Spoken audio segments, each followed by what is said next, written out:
Assalamualaikum warahmatullahi wabarakatuh. Perkenalkan, nama saya Agni Virgina Sania Zahra dari Rombel PK2A dengan NIM 2404060004. Nah, di sini saya akan menjawab soal-soal PTS untuk mata kuliah Kimia Dasar 2 dan Kimia Analitik Dasar. Nah, untuk soal yang pertama, yaitu kita disuruh untuk membuat persamaan reaksi senyawa-senyawa di bawah ini. Yang pertama itu ada cupri nitrat ditambah dengan natrium sianida.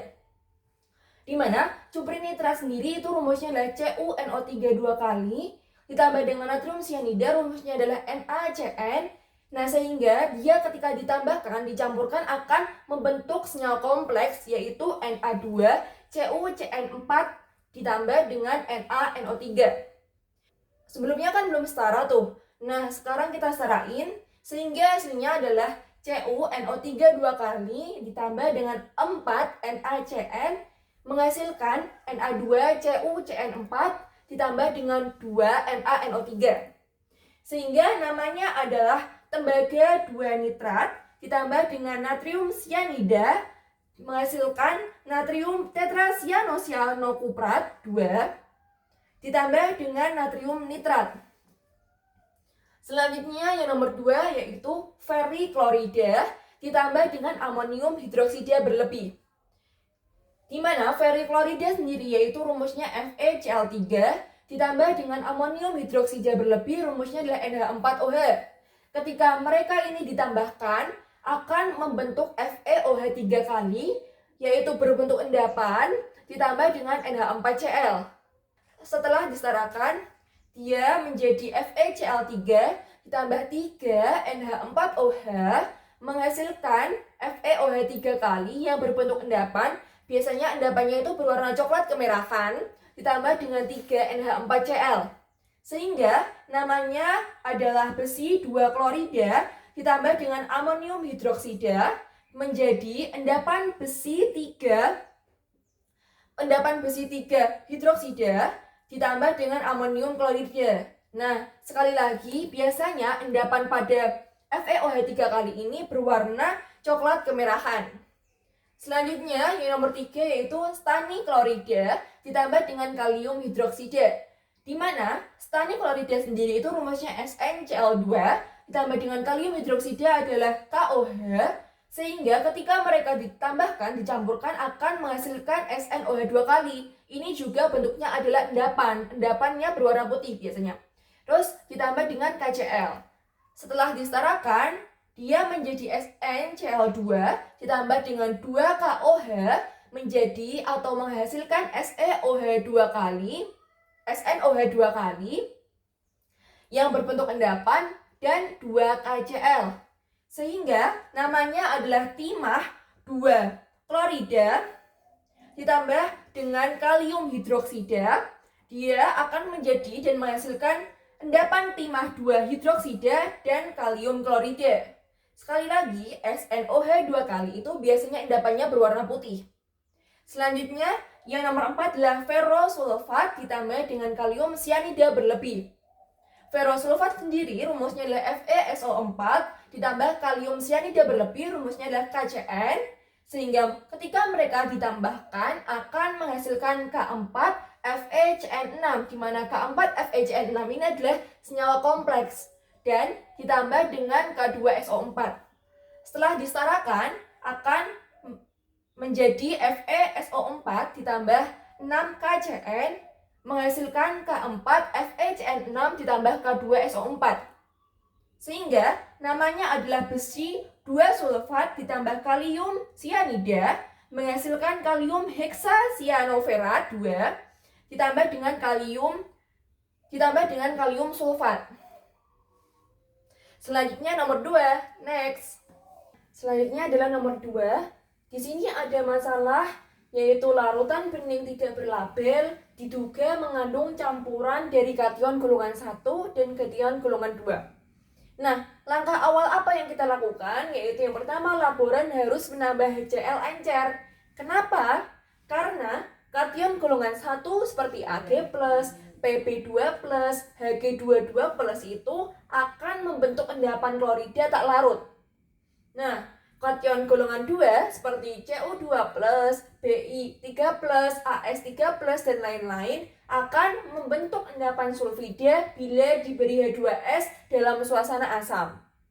Selanjutnya, kita menguji, yaitu dengan ditambah HCl encer. Hasilnya apa? Terbentuk endapan putih yang mana ini menunjukkan adanya kation golongan 1. Kemungkinan itu ada Ag+, atau Pb2+, atau H22+. Selanjutnya, filtrat diuji dengan H2S dalam suasana asam. Terbentuk endapan hitam, dan ini menunjukkan kation golongan 2, seperti Pb2+, Cu2+, dan lain-lain. Nah, endapan hitam itu biasanya khas untuk PbS, atau CuS, atau HGS. Nah, selanjutnya untuk uji lanjutan pada endapan putih, hasil HCl yang pertama adalah sebagian endapan larut dengan air panas. Larutan diuji dengan K2CrO4, yaitu terbentuk endapan kuning cerah, di mana PbCl2 larut dalam air panas membentuk reaksi Pb2+ plus 2Cl-. Sedangkan pada Pb2+ plus CrO4 2- menjadi PbCrO4, yaitu menghasilkan endapan berwarna kuning cerah. Jadi kesimpulannya terdapat Pb2+ pada larutan tersebut. Selanjutnya, sisa endapan ditambah dengan NH3 encer. Dia akan terbentuk endapan hitam. Nah, kalau dengan NH3 muncul endapan hitam, ini merupakan khas dengan warna Hg22+, atau yang biasa disebut merkuri 1. Reaksinya adalah Hg2Cl2 ditambah 2NH3 akan membentuk Hg ditambah AgNH2Cl, di mana HgNH2Cl ini merupakan endapan yang berwarna hitam. Nah, untuk uji lanjutnya pada endapan hitam, yaitu hasil H2S ditambah dengan filtrat HCl. Endapan hitam ditambah dengan NH4OH dan garam amonium sebagian larut dan membentuk larutan hijau kebiruan. Nah, ini menunjukkan adanya Cu2+ di dalam larutan tersebut. CuS larut dalam NH4OH berlebih, membentuk senyawa kompleks yaitu CuNH3 4 kali 2+, yang berwarna biru atau hijau kebiruan. Nah, jadi kation dalam larutan itu kemungkinan berisi Pb2+, Hg22+, dan Cu2+. Itu. Oke, selanjutnya adalah nomor 4, yaitu hitunglah derajat disosiasi atau harga alfa larutan berikut. Yang pertama, 1,00 molar larutan asam asetat. Diketahui Ka-nya sama dengan 1,0 dikali 10⁻⁵. Terus kita bisa nuliskan reaksinya, yaitu CH3COOH, reaksi bolak-balik CH3COO- ditambah H+. Nah, kita bisa mencari derajat disosiasinya dengan rumus akar Ka dibagi dengan C, di mana C ini adalah konstanta awal asam. Nah, alfa sama dengan akar dari 1,0 dikali 10⁻⁵ dibagi C-nya adalah 1,00 atau 1. Jadi nilai alfanya adalah akar 1,0 dikali 10⁻⁵, alfanya adalah 0,316%. Selanjutnya, yang B yaitu 1,00 molar larutan asam asetat dan 0,1 molar larutan natrium asetat. Nah, kita mencari nilai alfanya itu dari yang diketahui. Tadi kan diketahui Ka. Nah, kita bisa mencari konsentrasi H+-nya itu lewat Ka. Jadi, Ka sama dengan konsentrasi H+ dikali konsentrasi garamnya dibagi dengan konsentrasi asam. Di mana nilai Ka-nya adalah 1,0 dikali 10⁻⁵ sama dengan konsentrasi H+-nya dikali dengan garamnya, yaitu garamnya adalah 0,1 dibagi dengan konsentrasi asamnya adalah 1. Dihasilkan konsentrasi H+-nya adalah 1,0 dikali 10⁻⁴. Nah, setelah diketahui konsentrasi H+-nya, kita bisa mencari nilai alfanya, yaitu alfa sama dengan konsentrasi H+ dibagi dengan 1,00. Nah, alfa sama dengan 1,0 dikali 10 pangkat min 4 dibagi dengan 1,00. Jadi nilai alfanya adalah 1,0 dikali 10 pangkat min 4 atau 0,01. Pertanyaannya selanjutnya yaitu mengapa sih hasil A dan B berbeda? Karena pada A itu hanya ada asam asetat. Jadi bebas terdisosiasi walaupun tetap sebagian karena asam lemah. Sedangkan pada B itu sudah ada ion CH3COO- dari garamnya. Ini menyebabkan efek ion bersama yang menekan disosiasi asam atau yang disebut biasanya adalah prinsip Le Chatelier. Prinsip Le Chatelier. Nah, akibatnya apa? Akibatnya derajat disosiasi pada B itu jauh lebih kecil. Tuh. Selanjutnya adalah nomor 5, yaitu kita disuruh untuk menghitung pH dari suatu larutan. Yang pertama, kita akan menghitung 75 ml asam klorida 0,01 molar ditambah dengan 50 ml asam nitrat 0,05 molar. Yang pastinya yang pertama kali kita cari adalah mol dari suatu larutan tersebut kan.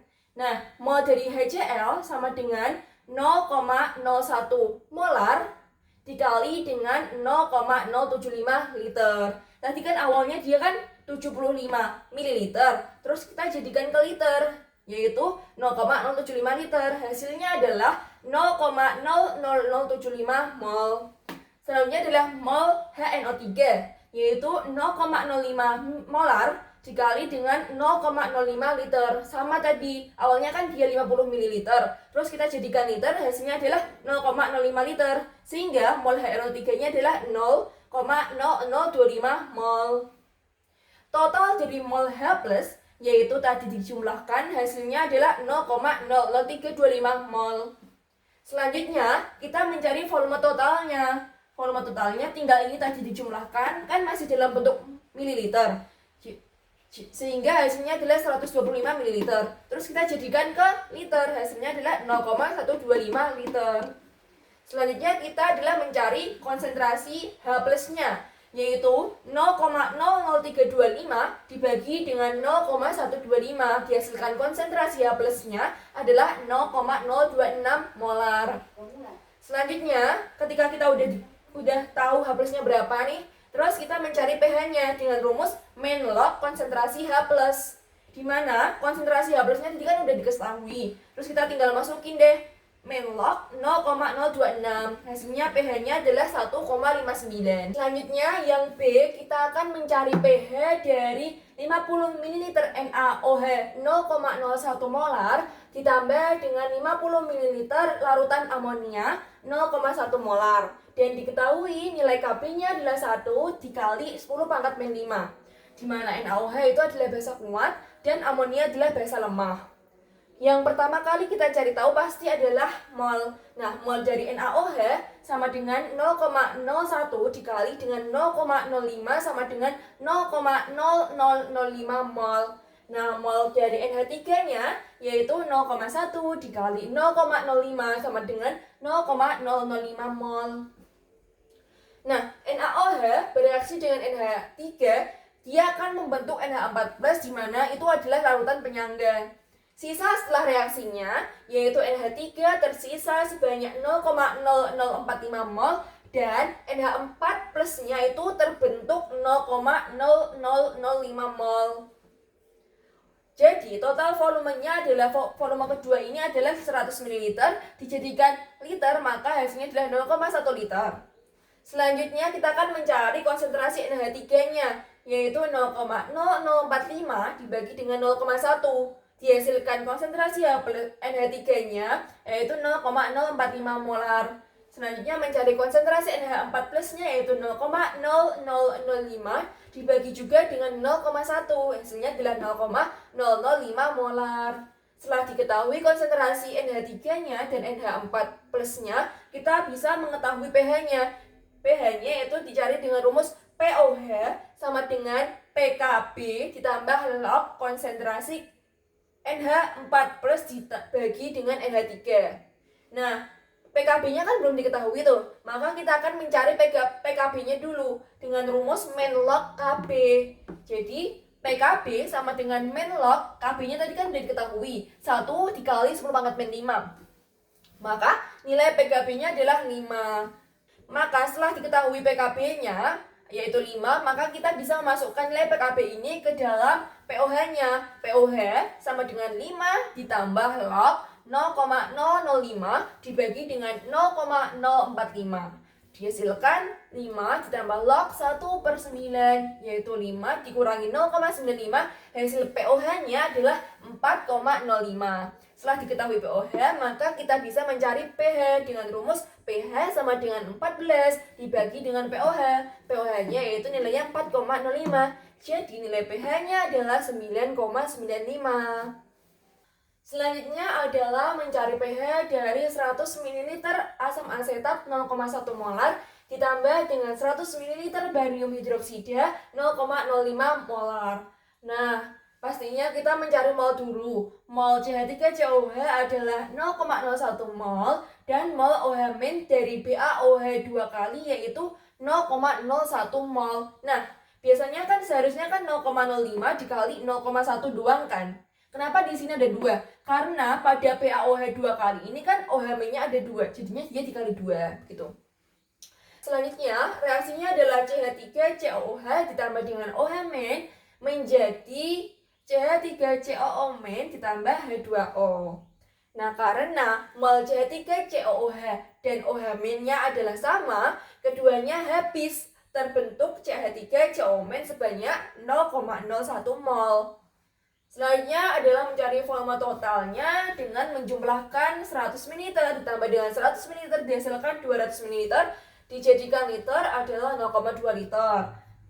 Dan mendapatkan konsentrasi CH3COO-nya yaitu 0,01 dibagi 0,2 hasilnya adalah 0,05 molar. Karena CH3COO- adalah basa konjugat dari asam lemah, maka akan mengalami reaksi. Reaksinya gimana sih? Reaksinya adalah CH3COO- ditambah dengan H2O. Dia itu reaksinya bolak-balik ya. Terus menjadi CH3COOH plus OH-. Tadi kan udah diketahui reaksinya kan. Sekarang kita bisa mencari konsentrasi OH-nya dengan rumus akar Kb dikali C. Nah, C ini apa sih? C ini adalah nilai dari konsentrasi CH3COO- yang tadi itu, yang 0,05. Nah, Kb-nya kan belum diketahui tuh.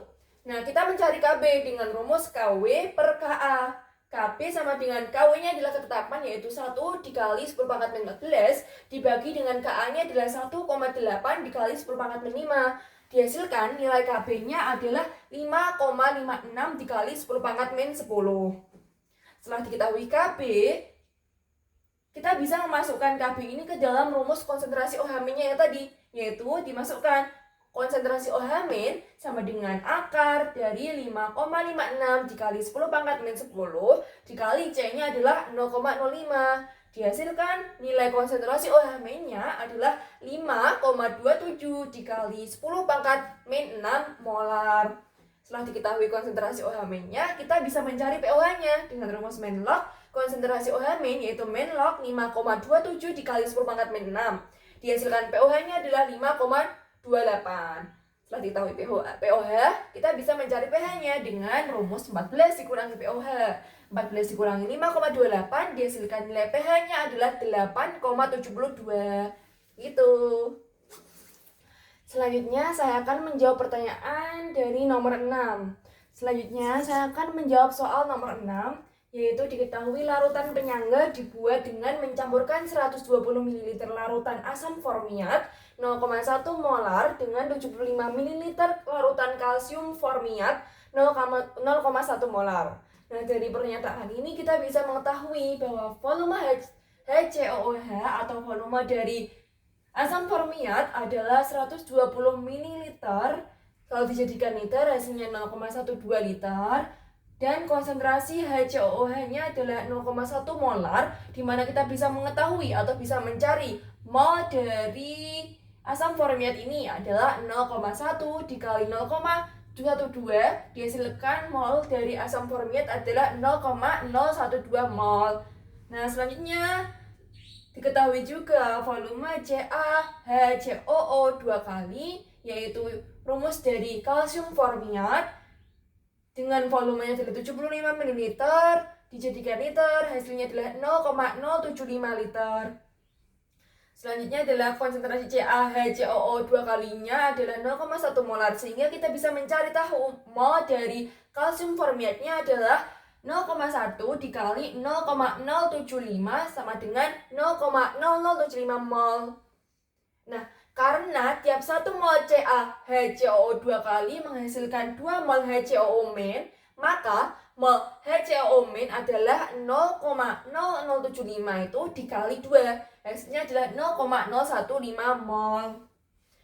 Nah, untuk yang pertanyaan yang pertama adalah apakah membentuk larutan penyangga? Jawabannya adalah ya. Larutan penyangga terbentuk dari asam lemah yaitu HCOOH dan basa konjugat yaitu HCOO main. Karena HCOOH-nya adalah ada, maksud di sini adalah ada itu tidak habis bereaksi dengan masih terdapat 0,012 mol dan HCOO main-nya dari garam itu CH dan HCOO main dari garam CaHCOO 2 kali itu masih tetap ada dan tidak habis bereaksi, yaitu masih ada 0,015 mol. Nah, makanya di sini terbentuk larutan penyangga.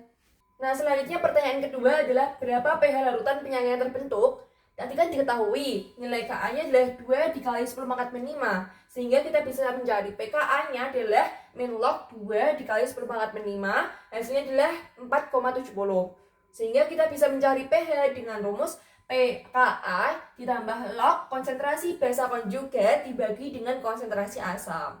Sehingga pH sama dengan pKa-nya adalah 4,70 ditambah log basa konjugatnya adalah 0,015 dan konsentrasi asamnya adalah 0,012, maka dihasilkan pH sama dengan 4,70 ditambah log 1,25, yaitu pH-nya adalah 4,80. Nah, pertanyaan yang selanjutnya adalah jika ditambah 1 ml larutan CaOH 2 kali 0,1 molar. Diketahui yaitu kalsium klorida itu mengandung 2 OH main per mol. Jadi, mol CaOH 2 kali yaitu 0,1 dikali 0,001 liter sama dengan 0,0001 mol. Nah, mol OH main-nya yaitu 0,0001 dikali 2 sama dengan 0,0002 mol. Kenapa dia dikali 2? Karena kembali lagi, kalsium klorida mengandung 2 OH main per mol. Jadi dia dikali 2 gitu. Selanjutnya, reaksi OH main dengan HCOOH yaitu OH main ditambah HCOOH menghasilkan atau bereaksi menjadi HCOO main ditambah dengan H2O. OH main akan bereaksi sebagian dengan HCOOH. Maka mol HCOOH awal yaitu 0,012 mol. Mol OH main-nya adalah 0,0002 mol. HCOOH tersisa yaitu 0,012 dikurangi 0,0002 dihasilkan HCOO yang tersisa adalah 0,0118 mol. Selanjutnya adalah HCOO main-nya bertambah berapa?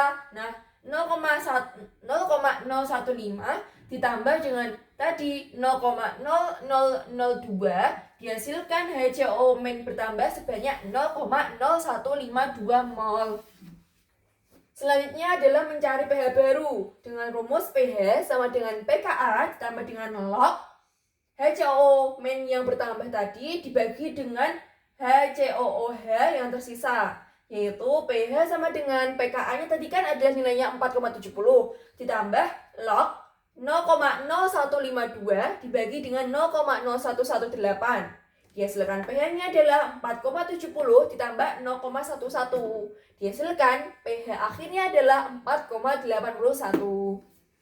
Selanjutnya adalah nomor 7, di mana soalnya adalah larutan AgNO3 sebanyak 100 ml dengan konsentrasi 0,2 molar tepat bereaksi dengan larutan Na2CrO4 0,1 molar sehingga membentuk endapan. Berapa gram massa endapan yang dapat dihasilkan dan berapa volume larutan Na2CrO4 jika diketahui AR, AG adalah 108, S adalah 32, N adalah 23, CR adalah 52, dan KSP AG2 CRO4 sama dengan 3,2 dikali 10 pangkat min 11. Nah, dari soal kita bisa meringkasnya dengan diketahui volume AgNO3 adalah 100 ml. Karena biasanya volume itu satuannya liter, maka kita jadikan liter, yaitu hasilnya 0,1 liter. Selanjutnya ada konsentrasi AgNO3 sama dengan 0,2 molar. Konsentrasi Na2CrO4 adalah 0,1 molar. ARAG 108, CR 52, O16, S sama dengan 32, Na23. Nah, dari diketahui tersebut, sehingga muncul pertanyaan, berapa massa endapan Ag2CrO4 yang terbentuk? Dan yang kedua adalah berapa volume larutan Na2CrO4 yang dibutuhkan? Untuk jawabannya selanjutnya. Nah, untuk jawaban soal nomor 7, yaitu kita yang pertama kali membuat reaksi yang terjadi antara AgNO3 dan Na2CrO4, di mana reaksinya adalah 2 AgNO3 ditambah Na2CrO4 bereaksi menghasilkan Ag2CrO4 ditambah 2 NaNO3. Pertama kali kita akan mencari mol dari AgNO3, yaitu mol rumusnya molaritas dikali volume, yaitu molaritasnya 0,2 dikali dengan volumenya adalah 0,1 liter. Sehingga hasilnya adalah 0,02 mol. Nah, karena rasio AgNO3 dibanding dengan rasio Ag2CrO4 itu 2:1. Kenapa 2:1? Karena dari persamaannya ini AgNO3 itu 2 dan Ag2CrO4 itu 1. Sehingga maka mol Ag2CrO4 adalah 0,02 dibagi dengan 2. Sehingga hasilnya 0,01 mol. Nah, untuk pertanyaan yang pertama kita kan disuruh mencari masanya kan. Massa endapan Ag2CrO4 itu berapa? Nah, kita cari tahu nih dari mana? Dari MR Ag2CrO4. Kita harus menghitung jumlah MR Ag2CrO4 itu berapa. Nah, ini kan udah dihitung sehingga hasilnya adalah 3,2 gram per mol. Maka kita bisa mencari tahu massa endapan dari Ag2CrO4 dengan rumus mol dikali dengan MR, yaitu 0,01 dikali dengan 332. Sehingga massanya adalah 3,32 gram. Yang kedua adalah mencari volume Na2CrO4. Nah, volume Na2CrO4 yang dibutuhkan itu rasio mol Na2CrO4 dibanding dengan Ag2CrO4 itu 1:1. Jadi, mol Na2CrO4 yang dibutuhkan itu 0,01 mol. Sehingga kita bisa mencari volumenya dengan rumus mol dibagi dengan molaritas, yaitu 0,01 dibagi 0,1. Hasilnya adalah 0,1 liter. Kalau dia dijadikan mililiter, yaitu menjadi 100 ml. Sehingga massa endapan AgCrO4 3,32 gram dan volume Na2CrO4 yang dibutuhkan itu 0,1 liter atau 100 ml. Selanjutnya soal yang terakhir nomor 8 adalah diketahui 100 ml FeNO3 3 kali 0,5 molar dicampurkan dengan 100 ml K2S 1 molar. Diketahui suhunya 27 derajat Celcius, tekanan uap air murni 1 atm, densitas larutan 0,8 gram per mililiter, Kb 0,5 derajat Celcius kilogram per mol, Kf-nya 1,8 derajat Celcius kilogram per mol, AR dari Fe56, S32, K39, O16. Dan ditanyakan yang pertama tekanan uap campuran, yang kedua titik campuran, yang ketiga titik beku campuran. Nah, ini adalah jawaban soal nomor 8. Yang pertama kita akan menentukan reaksi yang terjadi, yaitu 2 FeNO3 3 kali ditambah 3 K2S menghasilkan Fe2S3 ditambah N6 KNO3. Yang pertama kita akan mencari mol masing-masing zat. Mol FeNO3 3 kali yaitu 0,5 M dikali 0,1 liter sama dengan 0,05 mol. Selanjutnya mol K2S adalah 1 M dikali 0,1 liter sama dengan 0,1 mol.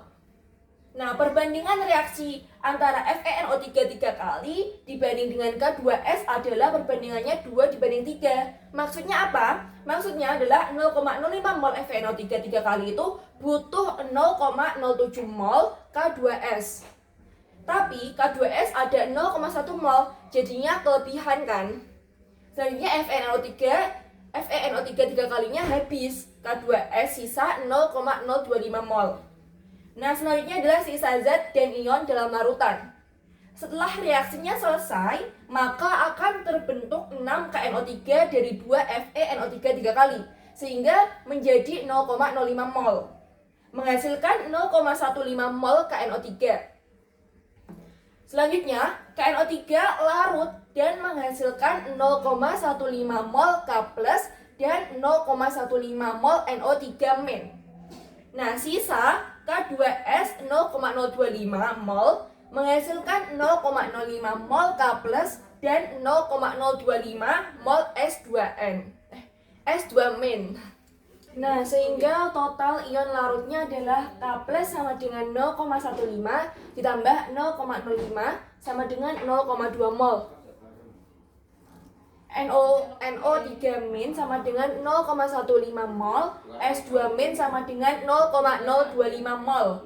Sehingga total zat terlarutnya adalah 0,2 ditambah dengan 0,15 ditambah dengan 0,025 mol, hasilnya adalah 0,375 mol. Nah, selanjutnya adalah massa pelarut. Pelarutnya adalah air. Volume campuran yaitu 100 ditambah 100 sama dengan 200 ml. Densitas larutannya 0,8 gram per mililiter. Massa larutannya adalah 200 dikali 0,8 sama dengan 160 gram. Karena zat terlarutnya hanya 0,375 mol, kita anggap massa airnya adalah massa larutan, yaitu 160 gram atau 0,16 kg. Yang pertama, kita menentukan uap larutannya, tekanan uap larutan, di mana rumus tekanannya adalah P0 dikali 1 min X zat terlarut, di mana X-nya adalah fraksi zat. Nah, mol airnya adalah 160 gram dibagi dengan 18 gram per mol, hasilnya adalah 8,89 mol. Nah, mol fraksi zat terlarutnya adalah X sama dengan 0,375 dibagi dengan 0,375 ditambah 8,89. Hasilnya adalah 0,0405. Jadi, tekanannya adalah 1 dikali 1 dikurangi 0,0405, hasilnya adalah 0,9595 atmosfer. Nah, selanjutnya adalah mencari titik didih larutan. Dengan rumus delta TB sama dengan KB dikali M. M ini adalah molalitas. Tadi kan belum dicari molalitasnya berapa. Sekarang kita cari dulu molalitasnya dengan rumus mol zat terlarut dibagi dengan massa pelarutnya dalam kilogram. Tadi kan udah diketahui mol zat terlarutnya adalah 0,375 mol dibagi dengan 0,16 kg. Hasilnya adalah 2,34 mol per kilogram. Ini adalah hasil dari molalitasnya. Sekarang kita masukkan di dalam rumusnya. Delta TB sama dengan KB dikali M. KB-nya adalah 0,5, M-nya adalah 2,34. Hasilnya adalah 1,17 derajat Celcius. Terus mencari TB-nya sama dengan 100 ditambah 1,17, yaitu dihasilkan TB-nya adalah 101,17 derajat Celcius. Selanjutnya, kita mencari titik beku larutan dengan rumus delta TF sama dengan KF dikali molalitas. KF-nya adalah 1,8 dikali dengan molalitasnya 2,34, hasilnya adalah 4,21 derajat Celcius.